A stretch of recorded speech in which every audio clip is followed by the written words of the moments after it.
It must have been, it was really nothing job, like nothing that we call a big job. And it just, I think, overfilled my basket. And I was just like, you know what, this is too much now. I accessed services after that.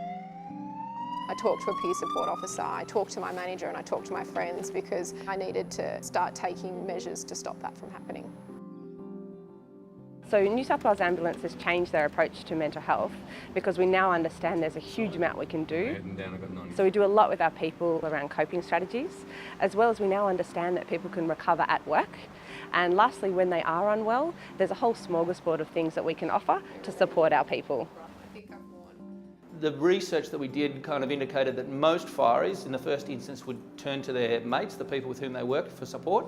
Other support services, internal supports, more structured supports where we have chaplaincy services, employee assistance programs. We have the peer support program that has 85 members of the peer team who have got mental health first aid skills to be able to identify if someone's not travelling well. And then we have an occupational psychologist and we have contract psychologists for the more complex sort of mental health challenges. If someone had told me earlier on that I was starting to suffer from depression and anxiety, I wouldn't have believed them. And I did try and seek help a couple of times, but I didn't necessarily gel with the psychologist that I went to see. And I messaged a couple of people that I trusted.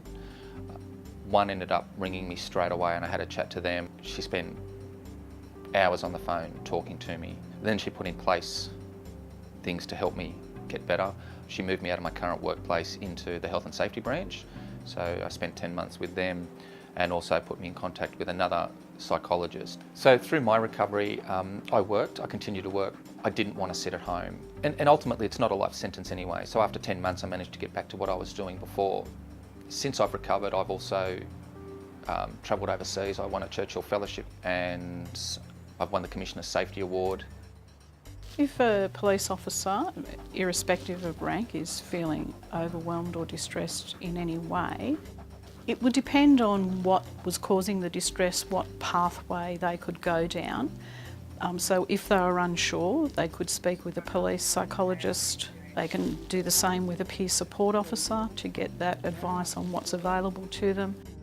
One of the strategies that we used was EAP, the Employee Assistance Program. I think that even the spouses are allowed 6 visits, but my husband made contact with them and she was a lovely lady and she really did work with him for about 18 months and we talked through what was needed and we talked through the sleep patterns and better sleep. We talked through mindfulness.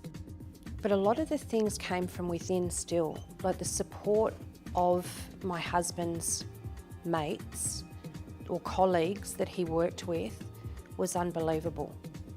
Again, going back to previous incidents and situations I was involved in, family was very important to talk to. There's nothing worse than bringing a problem home and sitting on it. So it was also nice if that person in the family had nothing to do with the police, so they could listen to you from a different perspective. So when I realised I needed some help, I called the critical incident support line. They were wonderful. They listened to me straight away. They put me straight towards a manager who then followed it up with actually the SES psychologist.